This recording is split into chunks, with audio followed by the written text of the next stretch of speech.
Assalamualaikum warahmatullahi wabarakatuh. Waalaikumsalam warahmatullahi wabarakatuh. Kami sedang berada di pembuangan tempat akhir sampah di Desa Sirambas, Kecamatan Panyabungan Barat, Kabupaten Mandailing Natal.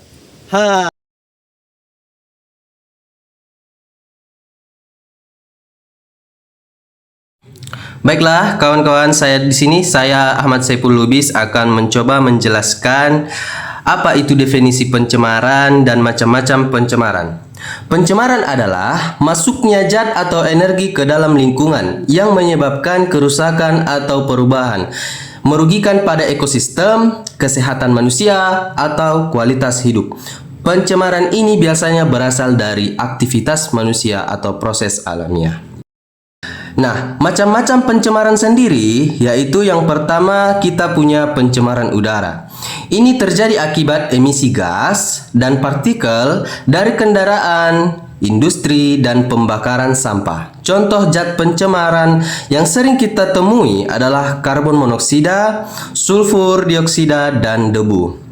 Yang kedua yaitu adalah pencemaran air. Pencemaran air ini disebabkan oleh pembuangan limbah industri, limbah rumah tangga, dan pertanian ke dalam badan air. Contohnya pencemaran termasuk bahan kimia berbahaya, nutrien yang berlebih menyebabkan eutrofisika dan patogen.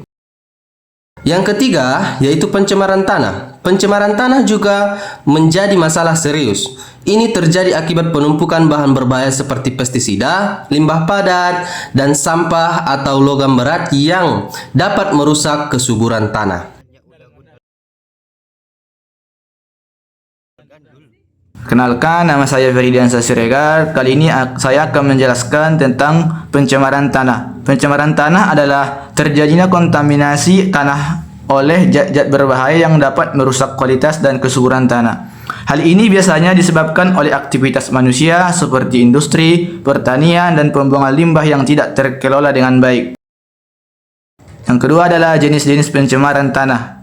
Yang pertama, pencemaran kimia disebabkan oleh penggunaan pestisida, herbisida, dan bahan-bahan kimia industri yang meresap ke dalam tanah. Yang kedua adalah pencemaran logam. Terjadinya akibat pembuangan limbah industri yang mengandung logam berat seperti timbal, merkuri, dan kandium.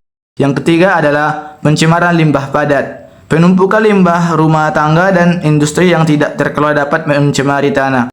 Yang keempat adalah pencemaran hidrokarbon. Terjadinya akibat tumpahan minyak dan produk berbasis minyak lainnya yang mencemari tanah. Yang terakhir adalah pencemaran mikroba.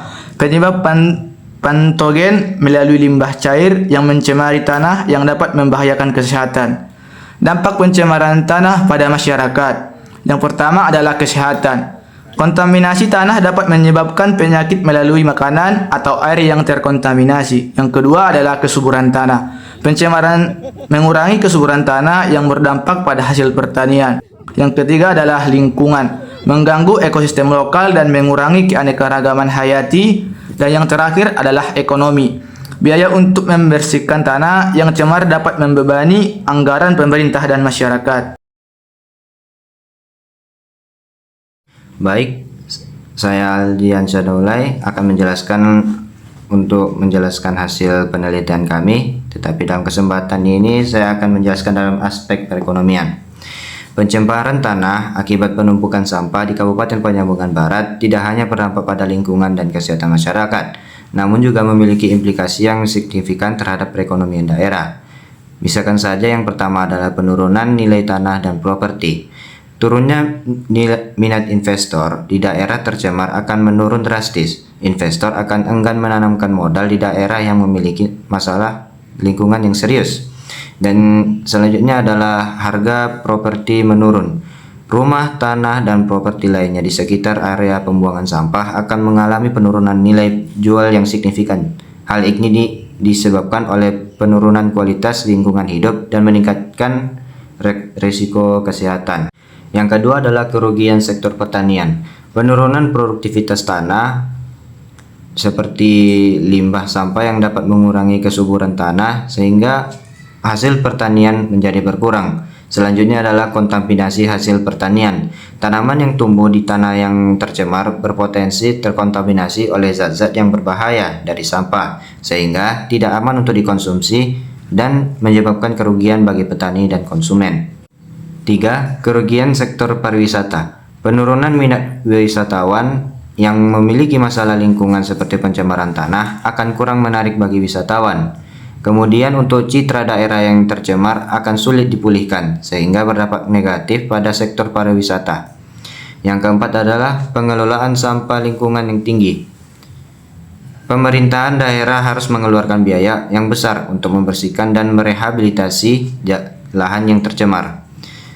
Dengan meningkatnya kasus penyakit akibat pencemaran lingkungan akan meningkatkan beban biaya kesehatan masyarakat dan pemerintah.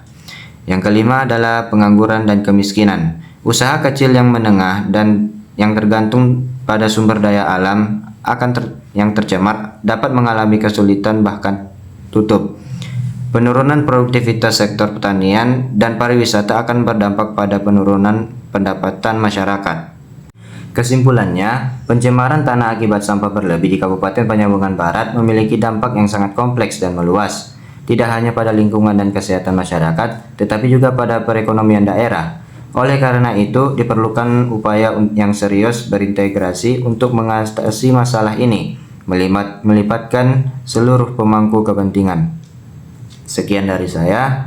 Baik, cukup sekian hasil dari penelitian kami. Semoga bermanfaat bagi kita semua. Dan kami akhiri dengan salam. Assalamualaikum warahmatullahi wabarakatuh.